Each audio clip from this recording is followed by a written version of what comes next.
This is Top Accolade African News Updates. I am Soibifa Jakarich.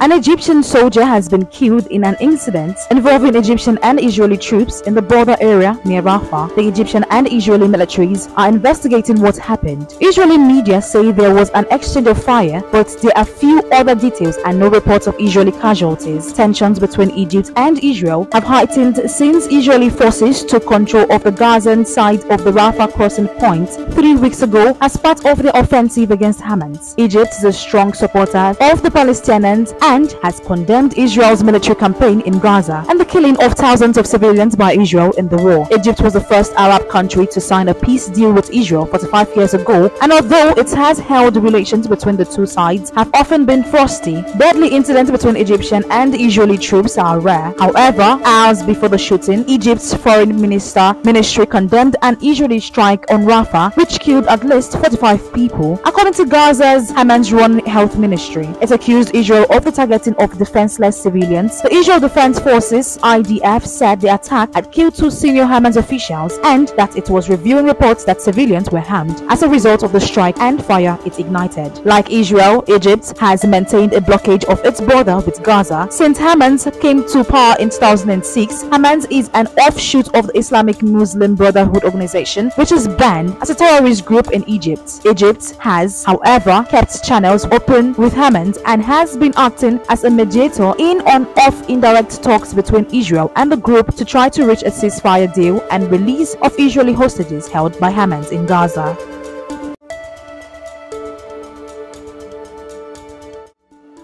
Zambia's Ministry of Finance said on Tuesday that more than 90% of holders of its $3 billion in outstanding international bonds had accepted its restructuring proposal so far, paving the way for the country to emerge from a lengthy default. Voting on the proposal only finishes official on May 30th. However, on the basis of the instructions the government had received by May 24th, Zambia expects that the meeting will be quorate and that each of the extraordinary resolutions in respect of each series of existing notes will be approved at the relevant meeting. The ministry said in a regulatory statement, Zambia defaulted more than 3 years ago and is reworking its debt under the Common Framework, a G20 platform to bring together big creditors like China and the traditional group of developed creditor nations known as the Paris Club to ensure swift and smooth debt overhauls for low-income countries. Zambia was widely seen as a test case, but the process has been beset by long delays, which has hamstrung much-needed investment, curtailed economic growth and weighed on local financial markets. A devastating drought had worsened the situation. Under the proposed plan, bondholders will swap 3 existing instruments due to mature in 2022, 2024 and 2027 into 2 amortizing bonds, one of which would have higher repayments if the country's economic outlook improved.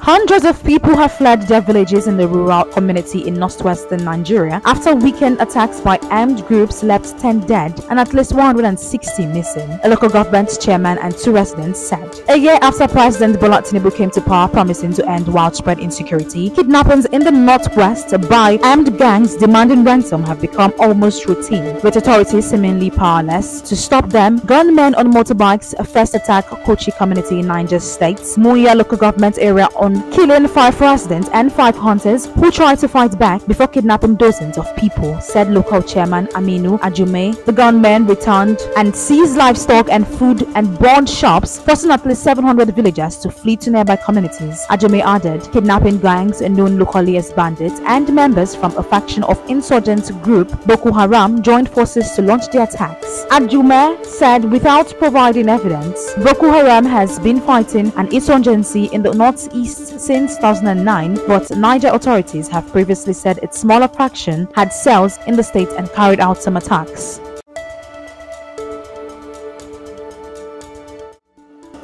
The European Union will end a military mission comprising dozens of soldiers in Niger at the end of June, it said, citing the junta-run nation's political situation. Until a coup in 2023, Niger had been a partner of the West in Africa's Sahel region against militants who have killed thousands and displaced millions more. However, the military rulers have pushed former colonial power France to remove its forces and agreed on the withdrawal of American troops while deepening ties with Russia. The Council today decided to not extend the European Union military partnership mission in Niger beyond 30th June 2024 in view of the grave current political situation in the country, it said. Established in 2022, the mission in one of the world's poorest countries has some 50 to 100 European troops to help with logistics and infrastructure.